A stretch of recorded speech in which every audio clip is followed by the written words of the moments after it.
أعوذ بالله من الشيطان الرجيم. بسم الله الرحمن الرحيم. عم يتساءلون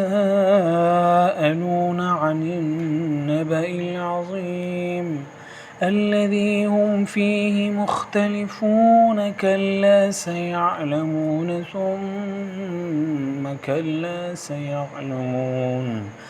ألم نجعل الأرض مهادا والجبال أوتادا وخلقناكم أزواجا وجعلنا نومكم سباتا وجعلنا الليل لباسا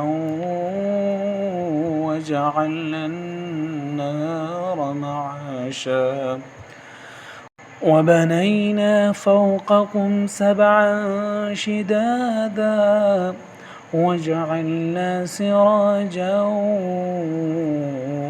وهاجا وأنزلنا من المعصرات ماء ثجاجا لنخرج به حبا ونباتا وجنات ألفافا. إن يوم الفصل كان ميقاتا يوم ينفخ في الصور فتأتون أفواجا وفتحت السماء فكانت أبوابا وسيرت الجبال فكانت سرابا.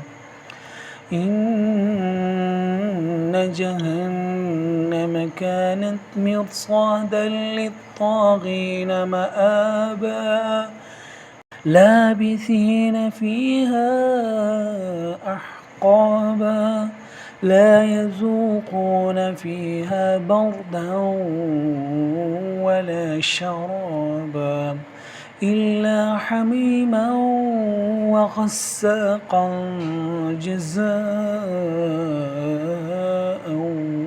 وفاقا.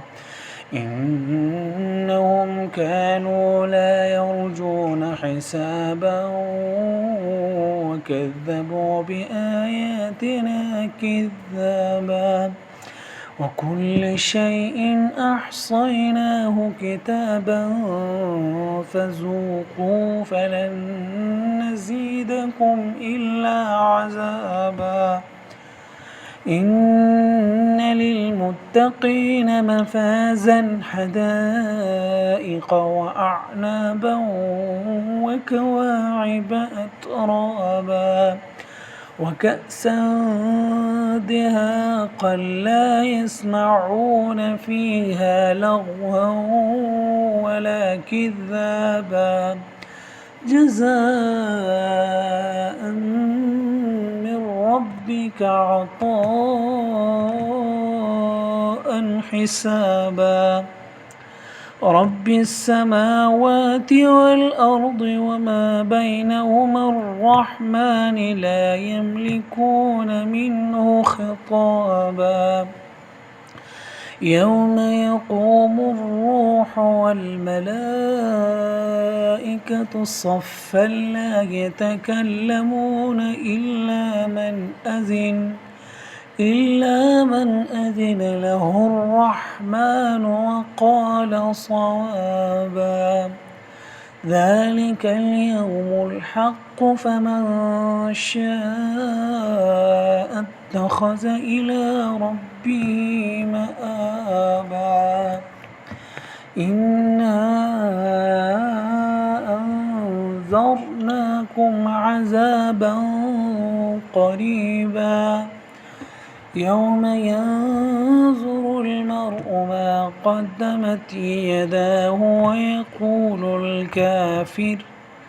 ويقول الكافر يا ليتني كنت ترابا. صدق الله العظيم.